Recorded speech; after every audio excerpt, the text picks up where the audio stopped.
মানুষ মরে কিন্তু নয়ন মরে না।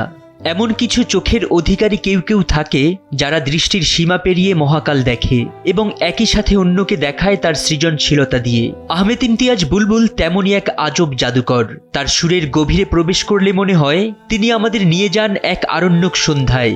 চোখের কোণে জল জমে, আমাদের বিজয়ের গান শোনান, কখনো বা আমাদের ক্লান্ত কাঁধে হাত রেখে বলেন, সবকটা জানালা খুলে দাও না।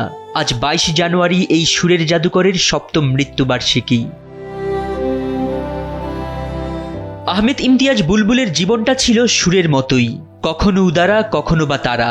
মাত্র 15 বছর বয়সে 1971-এর সেই ভয়াল মার্চের পর কিশোর বুলবুল ঘরে বসে থাকেননি। আজিমপুরের স্কুল ছাত্রটি অস্ত্র হাতে নিয়েছিলেন দেশের জন্য। রাজাকার আর পাকিস্তানি বাহিনীর নির্যাতনে তার পিঠের চামড়া উঠেছিল, তবু মন ভাঙেনি। ব্রাহ্মণবাড়িয়ার কারাগার, ঈদের সন্ধ্যায় গণহত্যা, দানা মিয়ার বাড়ির অমানসিক নির্যাতন সব পেরিয়ে তিনি ছুটেছেন একটা স্বাধীন দেশের জন্য। যেন মৃত্যুকে পাশ কাটিয়ে অনিবার্য হয়ে ওঠে স্বাধীনতার তীব্র স্বপ্ন। দেশ স্বাধীনের পর এই জেদি পরে রূপান্তরিত হয়েছে সুরে। তাই হয়তো তার দেশের গানগুলো কেবল গান নয়, অনুভূতির এক একটা দরজা। আমি গাইব গাইব বিজয়ের গান, এই লাইন যেন যুদ্ধ ফেরত এক মানুষের গভীর শ্বাস। প্লেব্যাকে তিনি প্রতিষ্ঠা, সফলতা, জনপ্রিয়তা সবই পেয়েছেন। 4 দশকে 2 শতাধিক চলচ্চিত্র, অসংখ্য হিট গান, জাতীয় পুরস্কার, 21 পদক সহ আরও বহু সম্মাননা। কিন্তু তার সবচেয়ে বড় দান দেশের গান।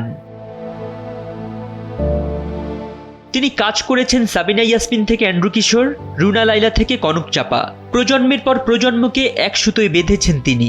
22 জানুয়ারি 2019 জীবনের ওপারে চলে গেলেন তিনি।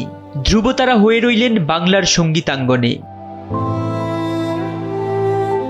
শ্রদ্ধাঞ্জলি বীর মুক্তিযোদ্ধা, গীতিকার এবং সুরকার আহমেদ ইমতিয়াজ বুলবুল।